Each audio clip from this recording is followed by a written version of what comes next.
Okay, hi guys, welcome back again on my channel. Today we're looking at three possible approaches to a performance car. So at this moment in time, you've got plenty of choices on the market. You can go for SUVs, you can go for saloons, you can go for even high performance diesel cars like Audi S6.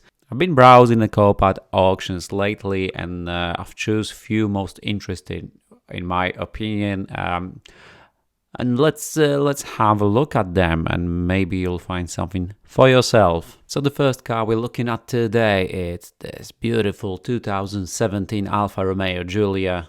This is a V6 version, Quadrifoglio, as far as I'm aware, and as far as my pronunciation is correct or not, I'm not sure. Not Italian, I've done my best. This car is from 2017, we've done 44,000 miles. It starts, which is always good, 2.9 V6 bi-turbo, 500 horsepower, exactly 503 horsepower, rear-wheel drive, 8-speed auto. It's been said that this motor is it's like a Ferrari V8 with the two cylinders chopped off. I'm not sure if this is actually correct, but apparently a beautiful, beautiful piece of engineering, and I wouldn't mind to have one of those for myself. So let's have a look at the damages. The car still starts brilliant. Only £10,000 and £30,000 been paid off from insurance. So let's have a look at the photos and let's have a look at the damage. In the first photo, we can see straight away the car being towed. So there is still towing hook, the carbon grille, really nice looking, and the radar in the right corner, but not significant damage. The bumper is a little bit scratched. The wheels look a little bit scratched as well and scuffed, but you can expect that. It's 2017, it's close to 10-year-old car now, so quite scary, really. Okay, looking at the second photo, again, the tow hook is there, so someone been towing it, hopefully for not too long. The auto gearbox doesn't like that very much, and we can see straight away where the damage is. So let's move on to the damage. The wheel is missing. That's never good, because the delivery of the car like that, it's usually a pain.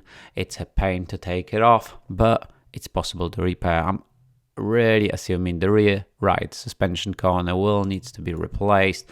We'll have to replace the wheel, obviously. Even if they'll come with the sale, it'll have to be replaced. The rear axle, I think that will need to be replaced as well. As far as I can see over here, the bumper is cracked, so it will need to be replaced or repaired, which if that's carbon, I don't think this is carbon fiber, but if it would be, then obviously you'll have to replace it rather than repair it. And this is the only damage. You can see straight away that the exhaust is there, but I would assume it's damaged. So the right muffler will need to be replaced. The left side looks fairly intact, some scratches, but you'll have to do quite a lot of work on it. And the suspension is damaged on the rear, so I would assume the whole drivetrain on the rear will need to be replaced. Probably even the drive shaft. Still, I would still consider to buy that. There is no airbags deployed. You can get the whole suspension unit from the rear in a one piece. Beautiful motor. There are rumors that if you like cars, you'll have to have an Alfa Romeo at least once in your life.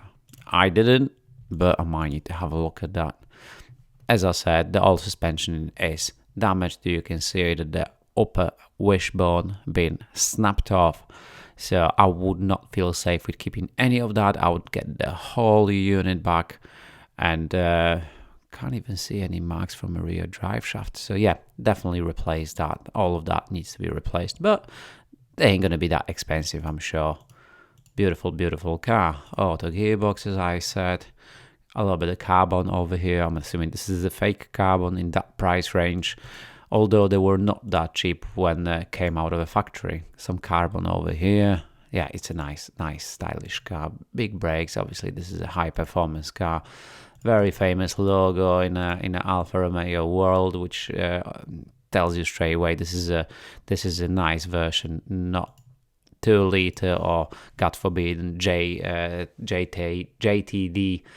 diesel version. So yeah, the first choice of mine is that Alfa Romeo. I would definitely consider buying that car, especially the engine starts, which indicates there might be only that damage we can see. in the photo now. Let's move on to the different part of the world now. So we're moving from Italy to United Kingdom. The next car which are found on the Copart now is a Aston Martin DB11 V12. So this is a twin turbo version with the 630 horsepower. It pulls out 3.7 to 60, so it is a quick car and amazing looking car as well. 2017, 8,600 miles on it, so it's like brand new, and you can tell straight away this was a weekend car. This wasn't a daily driver for someone, not like an Alfa was, which is a shame really. So the car has been flooded. What does that mean from a purchasing point of view? If the car runs and drives, there is no water lock on the motor, which is amazing news. You can have certain electrical issues. Obviously, you have to dry it out. You have to make sure there is no mold, no funny smells. The electrical cables might be funny, so you might need to look at changing the whole wiring loop. But if you run and drive, the most expensive part of that repair will be the motor, which seems to be fine, but you cannot assume anything in the Copart world. So always assume you'll have to replace a motor as well. This is a car which £79,000 been paid off from insurance while it were written off. At this moment in time, £23,000. I wouldn't pay more than 25, down to the fact that this is a flooded car. But at this moment in time, it's not there, although still 11 days, so the high chances are that it will pass it. Obviously, auto gearbox.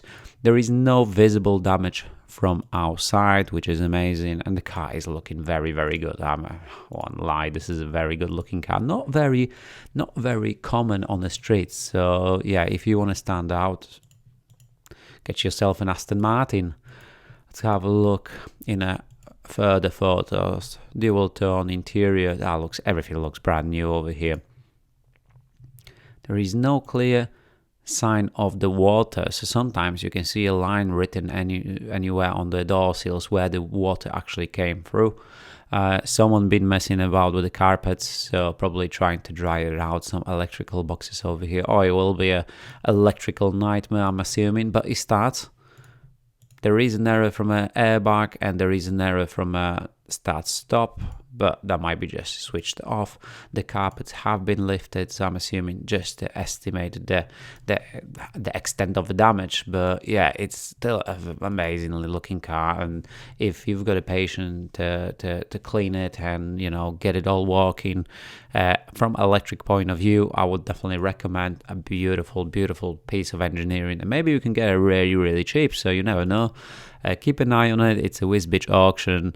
It's still got 11 days to go, so might be a bargain. It might be a very cheap way to get yourself a nearly brand new Aston Martin DB11. It might be the only opportunity. Right then, the last car is also from 2017, which, to be honest, initially I did not realize that we're looking only at 2017 cars, but this is a completely different approach to performance and quick cars.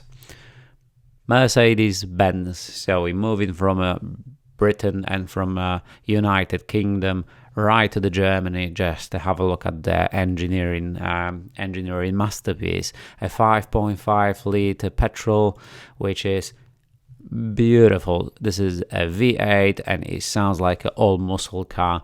Not as quick as the other two, so this still pulls out 577 horsepower, so close to 600 horsepower, 4.2 seconds to 60 in a tank like that. This is very impressive.